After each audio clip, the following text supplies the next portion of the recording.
Oi gente, tudo bem? Eu sou Glaucia do canal Estante Indiscreta e nesse vídeo eu vou comentar com vocês sobre duas leituras que eu fiz no mês de abril.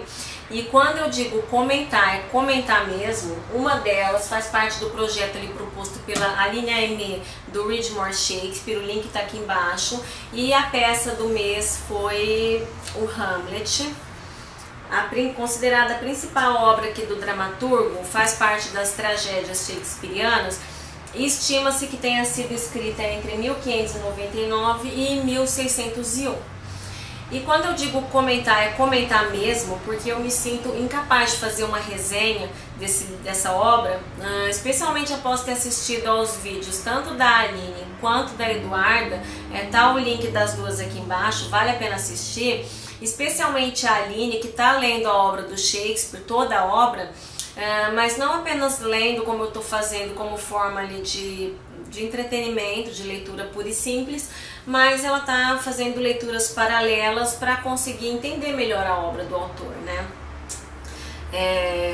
E o Hamlet, ele vai contar pra gente a história do príncipe da Dinamarca, que está bastante amargurado por conta que seu pai morreu e o seu tio Cláudio assumiu o poder porque se casou com a viúva, mãe do Hamlet. E ele está lá todo chateado porque afinal de contas o corpo do pai mal acabou de esfriar na sepultura e a mãe já se casou com outro, né? E ainda por cima levando o trono. Bom, e ele está lá passeando todo amargurado à noite até que recebe a visita do fantasma do seu pai. E nessa visita o seu pai se mostra lá do outro lado da vida bastante desgostoso, bastante revoltado, e ele procura o Hamlet justamente ali clamando por justiça, né? Ele pedindo por vingança. E conta para o Hamlet que na verdade ele não morreu de forma natural, como todos acreditam, mas ele foi assassinado por Cláudio, justamente fazendo parte de um plano para que Cláudio usurpasse o poder.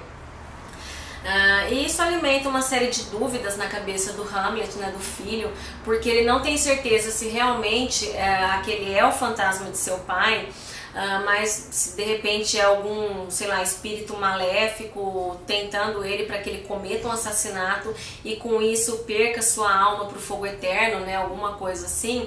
Então ele realmente tem essa dúvida e basicamente a peça ela vai se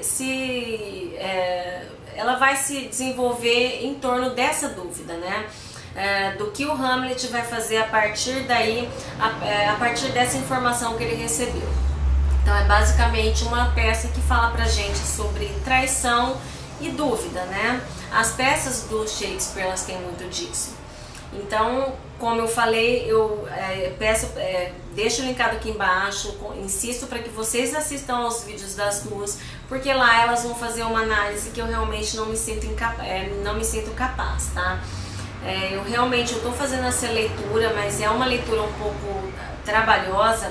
Não que a narrativa ou a história seja complicada, mas pelo próprio estilo narrativo do autor, né? Que é escrito de forma bastante poética.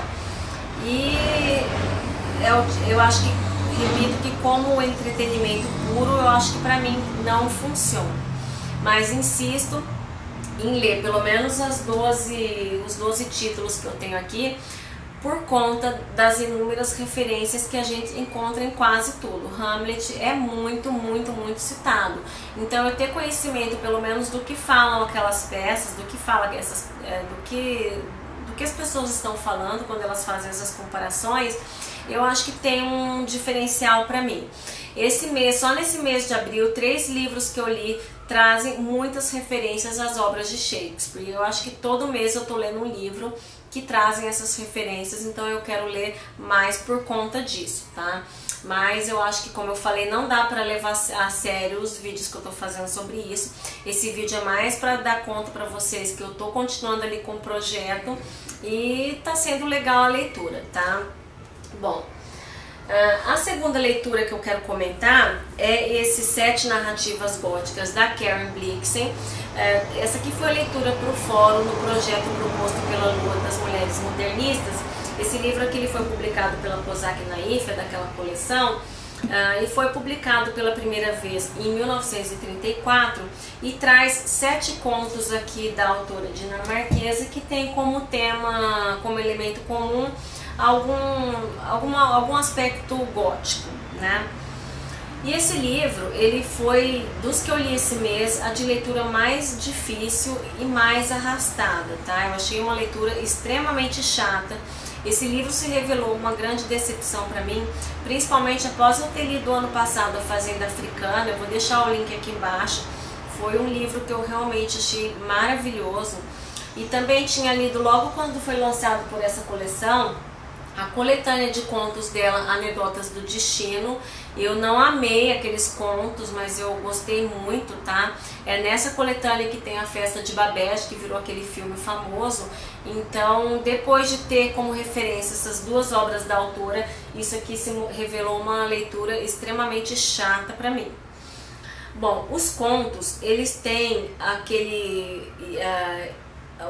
Essas histórias são sempre contadas por um determinado personagem que tá lá contando uma história que se passou com ele há alguns anos, e aí dentro da história tem uma história, tem outra história, então aquilo você vai entrando junto com a narrativa no labirinto, e no final só o que eu consegui foi me perder dentro dessa narrativa e perder o interesse pela história principal, que no fim eu já não sabia mais qual que era a história principal, tá? E uma coisa que aconteceu também com a leitura desse livro é que após a leitura de cada conto, quando eu iniciava a leitura do conto seguinte, eu tentava me lembrar do conto anterior e eu já não sabia mais. E ao final da leitura de todo o livro, tentando comentar sobre cada um dos contos separadamente, eu não consegui, porque eu não consegui diferenciar um conto do outro. Eram como se eu tivesse lido...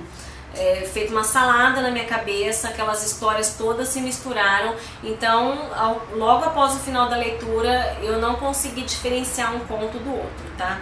Então eu não gosto desse estilo de narrativa, ela me faz lembrar muito aqueles contos de tradição oral, como As Mil e Uma Noites, em que a Sherazade ia contando uma história, emendando outra história em outra história. Então foi uma leitura também que eu fiz há muitos anos, e que no começo é interessante, mas no final acaba cansando, tá? Eu me cansei das Mil e Uma Noites também. Eu acho que Sherazade na minha mão não teria passado da 10ª noite, porque as histórias realmente são muito repetitivas. E aqui elas se amalgamaram ali na minha cabeça, tá? Eu acho que é uma história só. Bom, então é isso. Quem tiver lido esses livros, deixem aí nos comentários o que acharam. Essa é apenas a minha opinião. Eu vou deixar linkado aqui embaixo também a resenha que a Lua escreveu sobre esse livro. Ela gostou muito do livro e eu acho que vale a pena ler a resenha dela, porque a minha opinião eu acho que não é válida para que você decida ou não realizar a leitura desse livro, tá? Acho que não estou aqui fazendo indicação do que ler ou não ler, isso é apenas, estou deixando a minha opinião, mas de repente a partir daquilo que eu falo e do que a Lua escreveu, cada leitor tem que concluir se vale a pena ou não conhecer aqui a leitura, conhecer as 7 narrativas góticas aqui da Pixar, tá bom? Então é isso. Deixem aí nos comentários o que leram de Hamlet, o que leram da Karen Blixen e o que acharam de suas leituras, tá bom? Até a próxima!